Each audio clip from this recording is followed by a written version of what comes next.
poverty.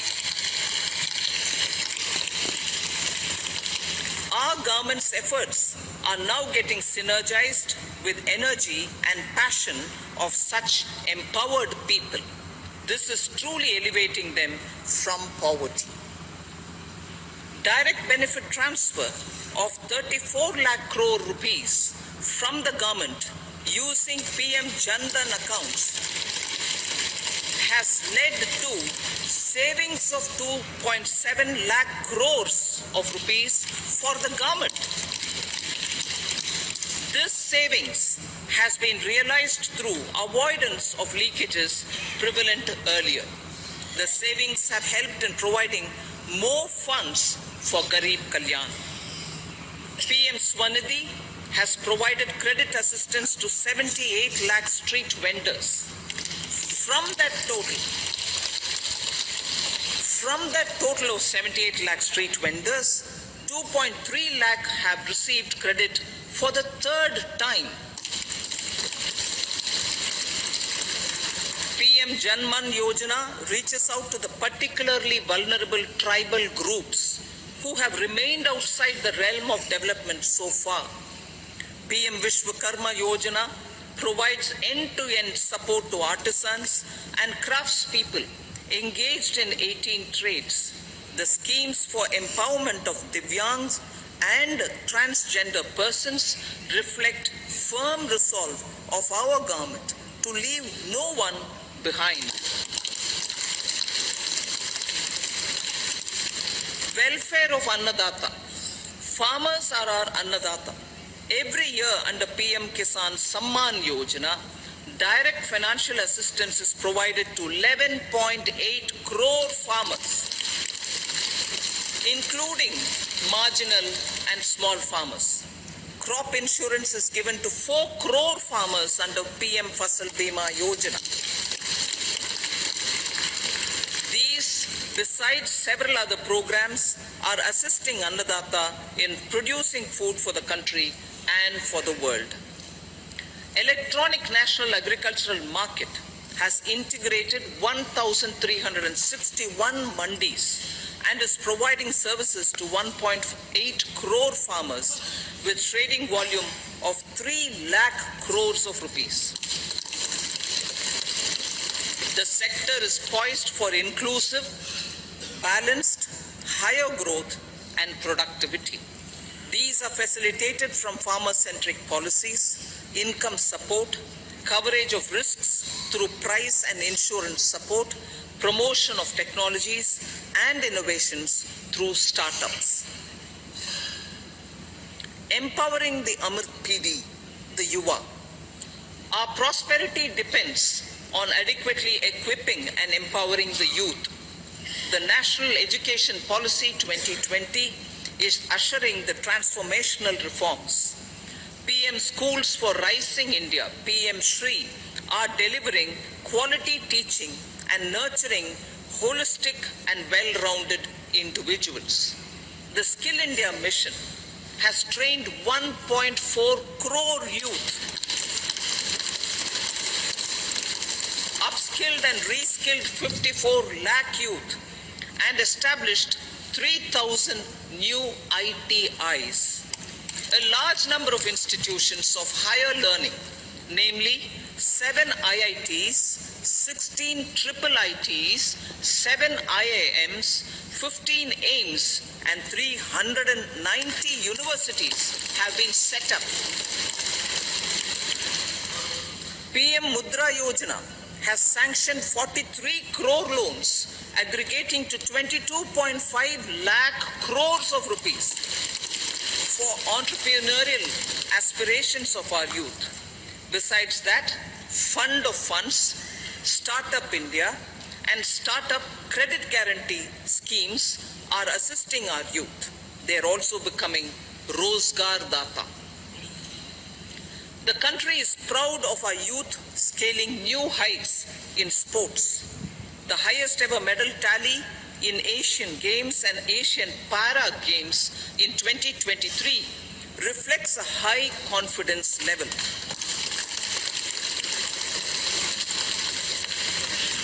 Chess prodigy and our number one ranked player Pragyananda put up a stiff fight against the reigning world champion Magnus Carlsen in 2023. Today, India has over 80 chess grandmasters compared to little over 20 in 2010. Momentum for Nari Shakti. The empowerment of women through entrepreneurship, ease of living, and dignity for them has gained momentum in these 10 years. 30 crore Mudra Yojana loans have been given to women entrepreneurs. Female enrollment in higher education has gone up by 28% in 10 years. In STEM courses, girls and women constitute 43% of enrollment, one of the highest in the world. All these measures are getting reflected in the increasing participation of women in workforce. Making triple talaq illegal, reservation of 1/3 seats for women in the Lok Sabha and state assemblies, and giving over 70% houses under PM Awas Yojana in rural areas to women, and giving over 70% houses under PM Awas Yojana in rural areas to women as sole or joint owners have enhanced their dignity. Exemplary track record of governance, development, and performance. Besides delivering on high growth in terms of gross domestic product, the government is equally focused on a more comprehensive GDP, that is, governance, development, and performance. Our government has provided transparent, accountable people. Holiday with besties या वो diamond jewellery Centric and prompt trust-based administration with citizen first and minimum government, maximum governance approach. The impact of all-round development is discernible in all sectors. There is macroeconomic stability, including in the external sector. Investments are robust. The economy is doing well. People are living better and earning better with even greater aspirations for future. Average real income of the people has increased by 50%. Inflation is moderate. People are getting empowered, equipped, and enabled to pursue their aspirations. There is effective and timely delivery of programs and of large projects. Economic management. The multi-pronged economic management over the past 10 years has complemented people-centric, inclusive development. Following are some of the major elements. 1. All forms of infrastructure, physical, digital, or social, are being built in record time.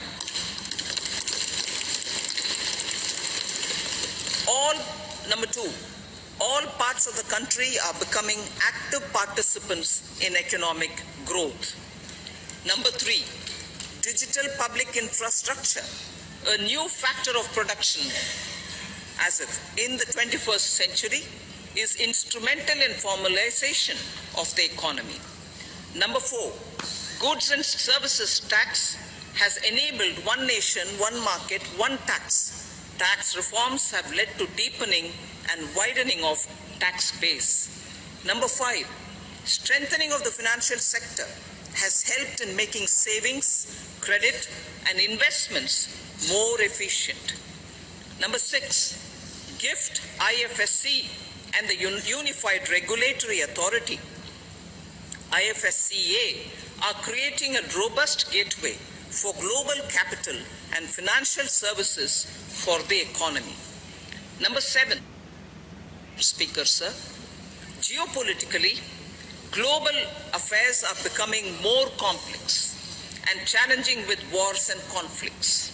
Globalization is being redefined with reshoring and friendshoring, disruption and fragmentation of supply chains and competition for critical minerals and technologies.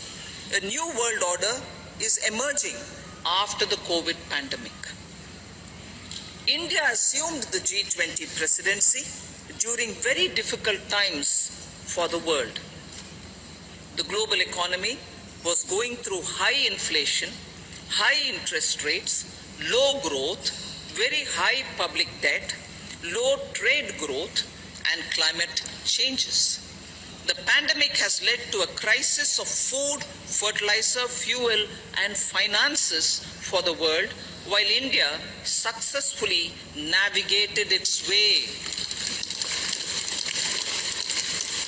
The country showed the way forward and built consensus on solutions for those global problems.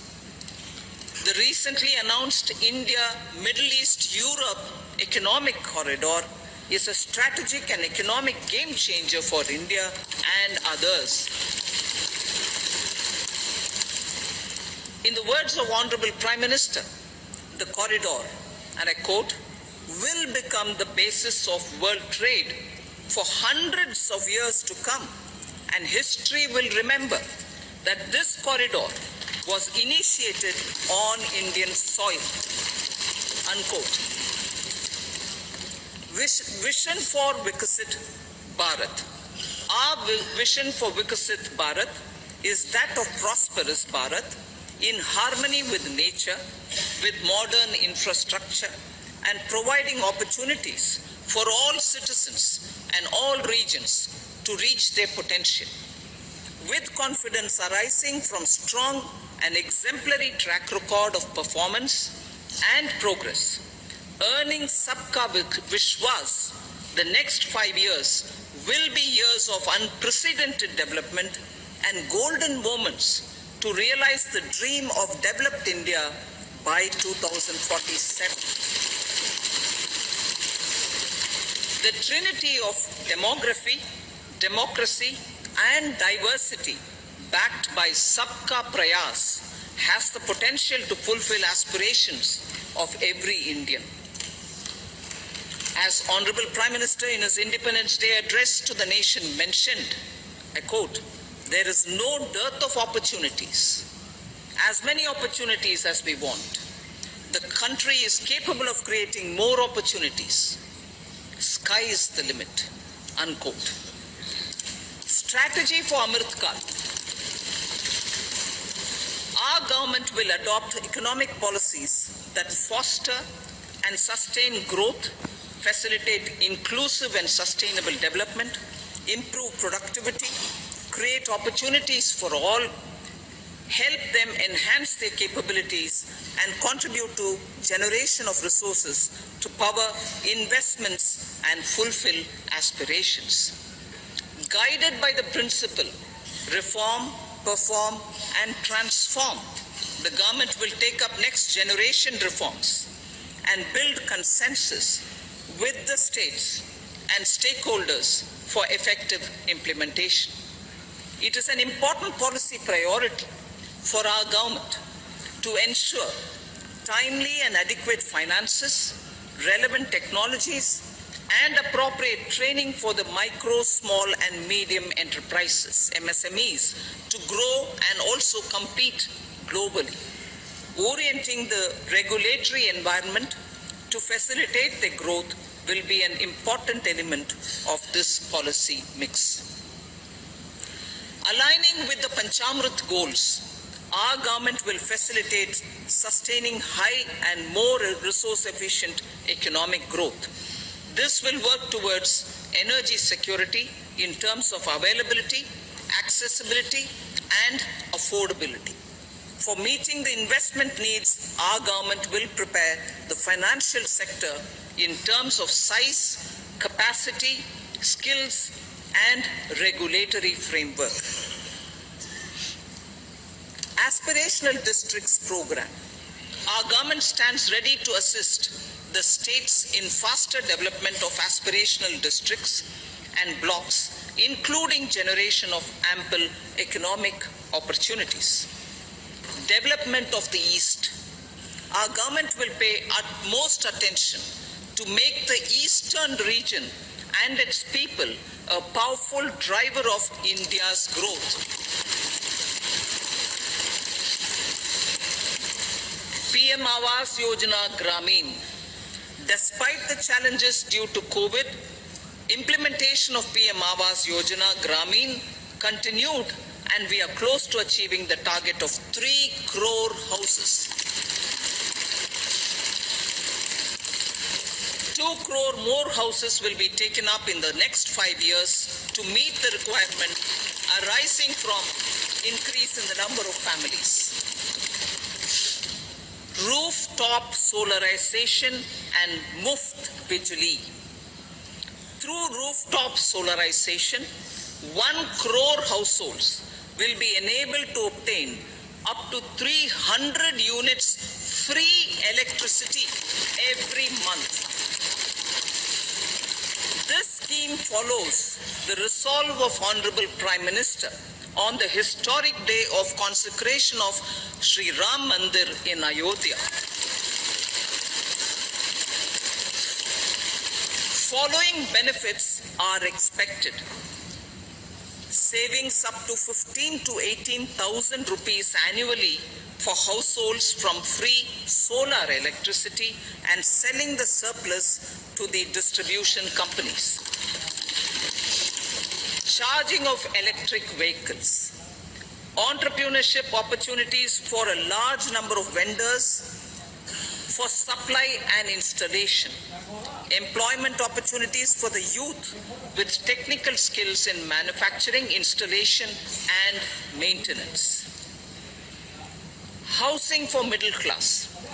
Our government will launch a scheme to help deserving sections of the middle class, and I quote from Honorable Prime Minister's words, living in rented houses or slums or chawls and unauthorized colonies, unquote, to buy or build their own houses.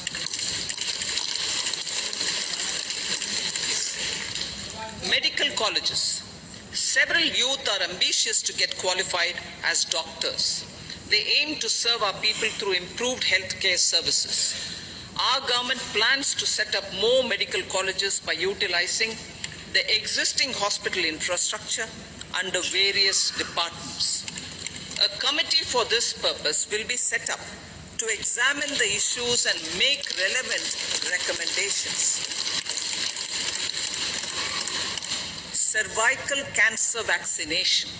Our government will encourage vaccination for girls in the age group of 9 to 14 years for prevention of cervical cancer. Maternal and child health care. Various schemes for maternal and child care will be brought under one comprehensive program for synergy in implementation. Upgradation of Anganwadi centers under Saksham Anganwadi and Poshan 2.0 will be expedited for improved nutrition delivery, early childhood care and development. The newly designed U-Win platform for managing immunization and intensified efforts of Mission Indradhanush will be rolled out expeditiously throughout the country. Ayushman Bharat. Healthcare cover under Ayushman Bharat scheme will be extended to all ASHA workers, to all Anganwadi workers and helpers for oil seeds such as mustard, groundnut, sesame, soya bean and sunflower. This will cover research for high-yielding varieties, widespread adoption of modern farming techniques, market linkages, procurement, value addition, and crop insurance. Dairy development. A comprehensive program for supporting dairy farmers will be formulated. Efforts are already on to control foot and mouth disease. India is the world's largest milk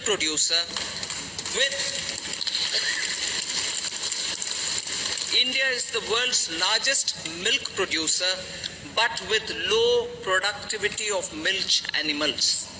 The program will be built on the success of existing schemes such as Rashtriya Gokul Mission, National Livestock Mission, and infrastructure development funds for dairy processing and animal husbandry. Matsya Sampada.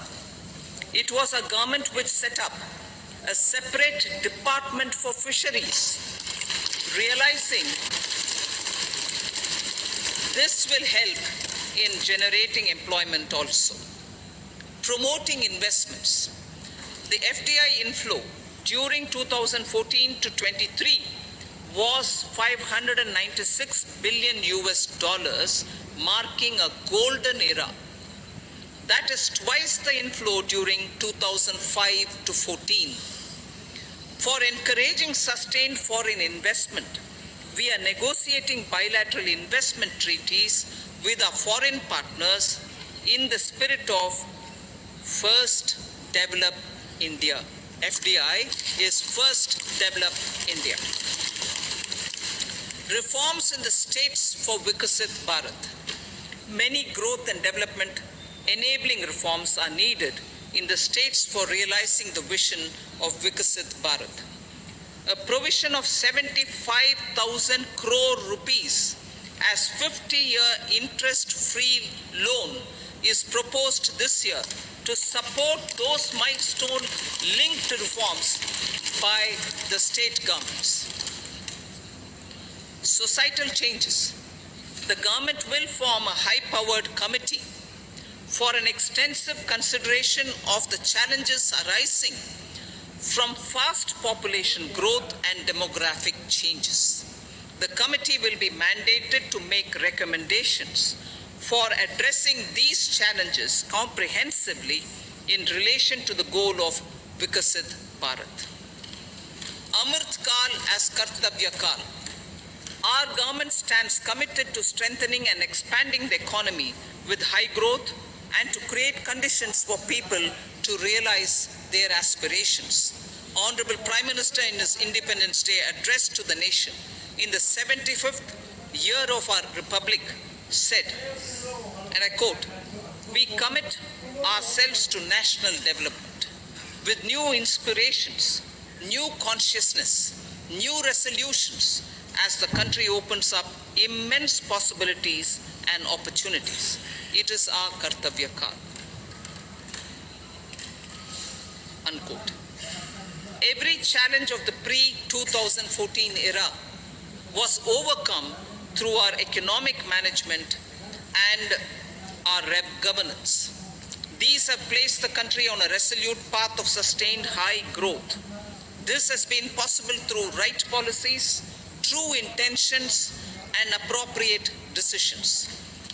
In the full budget in July, Honorable Speaker, our government will present a detailed roadmap for our pursuit of Vikasit Bharat.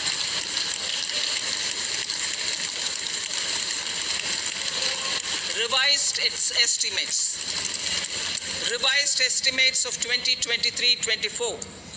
The revised estimate of the total receipts other than borrowings is 27.56 lakh crores of rupees, of which the tax receipts are 23.24 lakh crore rupees. The revised estimate of total expenditure is 44.90 lakh crore rupees. The revenue receipts at 30.3 lakh crore rupees are expected to be higher than the budget estimate, reflecting strong growth momentum and formalization in the economy. The revised estimate of the fiscal deficit is 5.8% of GDP, improving on the budget estimate notwithstanding moderation in the nominal growth estimates. Budget estimates for 2024-25. Coming to the year 2024-25, the total receipts other than borrowings and total expenditure are estimated at 30.80 and 47.66 lakh crore rupees respectively. The tax receipts are estimated at 26.02 lakh crore rupees. The scheme of 50-year interest-free loan for capital expenditure to states will be continued this year with an outlay of 1.3 lakh crore rupees.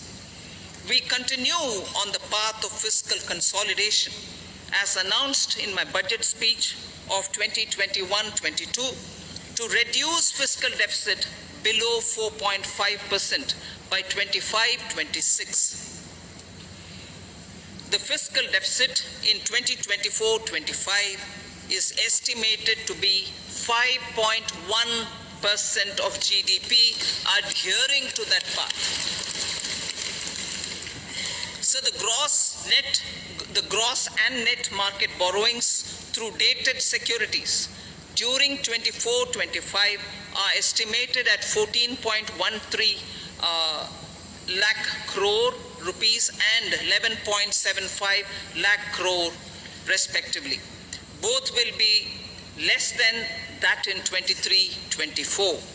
Now that the private investments are happening at scale, the lower borrowings by the central government will facilitate larger availability of credit for the private sector. Vote on account. I'll be seeking vote on account approval of the Parliament through the appropriation bill for a part of the financial year 2024-25. I will now move to Part B.